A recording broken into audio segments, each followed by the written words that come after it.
Notice of the meeting to be held by the Belmar Board of Education on Tuesday, July 16, 2024, at 7 p.m. has been provided in accordance with the requirements of Chapter 231, Public Laws 1975. Notice the meeting was posted in the bulletin board in the principal's office of Belmar Elementary School, 1101 Main Street, Belmar, New Jersey, on July 1st, 2024. Notice the meeting was transmitted to the Asbury Park Press, the Post-Star, the Municipal Clerk of the Borough of Belmar, and the Lake Como School District on July 1st, 2024. Will we stand for the flag salute?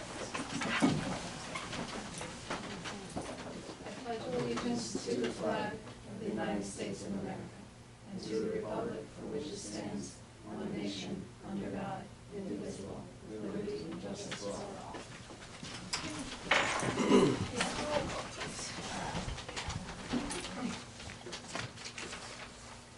Sherry Adams? Here. Antoinette Olmag? Here. Kimberly Check? Here. Brian Conklin? Here. William Fay? Rebecca Herbert? Here. Michelle Lomas? Jennifer Nicolay? Paul Olnick? Here. Michelle Quartet? Here. Okay, any comments from the public on agenda items, or any items actually, anyone, public comments? No? Hearing none. Okay, we have a public presentation on the revised budget. Okay. Take it away. Alright, so we're just going to go over really the highlights of the changes of the budget versus, or the revised budget versus this one, the one that was previously passed. So this all comes from Public Law 2024, C13. And what this law really highlights and allows us to do is, it allows us two sides. Belmar didn't get the first bullet, but because we got money instead, we received more state aid than the prior year. But it allows you to, the difference between state aid of the 24-25 and 23-24, you were able to get a grant of up to 45%. The second bullet is the thing that what we are doing, which is the difference between the 2020 and 2021 school year versus the 24-25 school year, the state aid. We're allowed to take that difference and add that in and take that into the tax levy, to increase the tax levy up to 9.9%. So,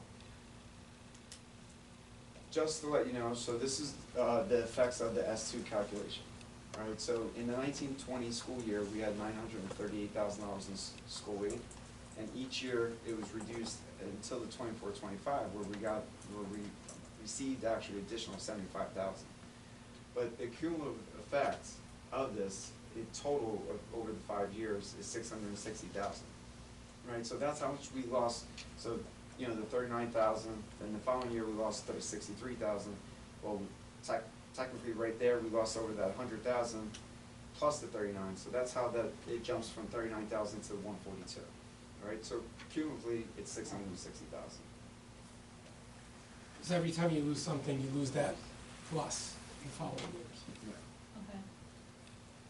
So this is what we're asking for. It's for $95,000, right? So in 2021 school year we had the 899,000, and this school year we got we received 803,000. So the difference is 95,000.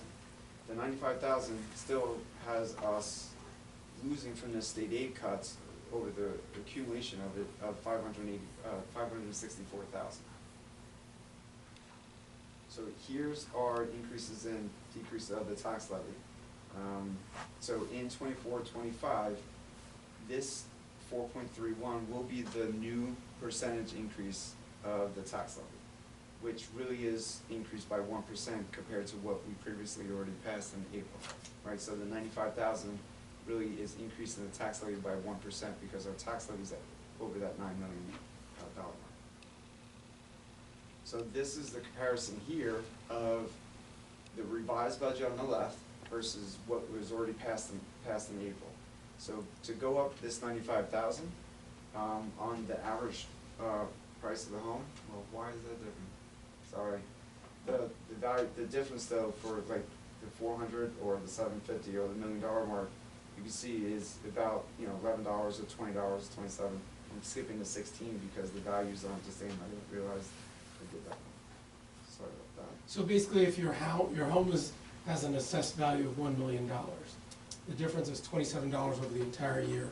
So it makes out to be about $2.33, something along those lines, is what the difference is over the entire year in what what you'd be voting on today. That's correct, right, Michael? Well, yeah. Yes. So I was checking the numbers now. Whereas, like Lake Como, where we just saw, where we just reduced it because their tax levy is so much lower, so, and they lost, actually, believe it or not, more state aid than Belmar did, even though they received less state aid. So their number was, they could have gone up 239,000. They didn't want to do it because it was gonna affect the taxpayers so greatly. I mean, theirs is probably 10 times the amount of the numbers here. So like the average homeowner was gonna get charged an extra $234 per year.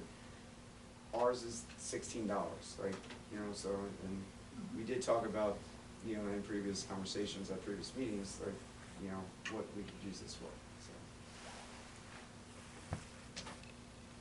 And that's it.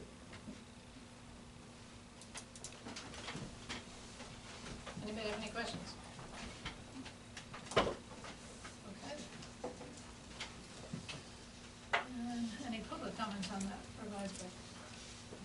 All right, so, can we have, somebody move the motion on the agenda to, approve the revised budget as set forth in the agenda? Second? Any questions or discussion? Roll call? Mr. Olmec? Yes. Mrs. Check? Yes. Mr. Cronstrom? Yes. Mrs. Herbert? Yes. Mr. Olmec? Yes. Ms. Cartelia? Yes. And Ms. Ellis? Yes. Mike, you have a question? No, I don't think we can vote on that, right?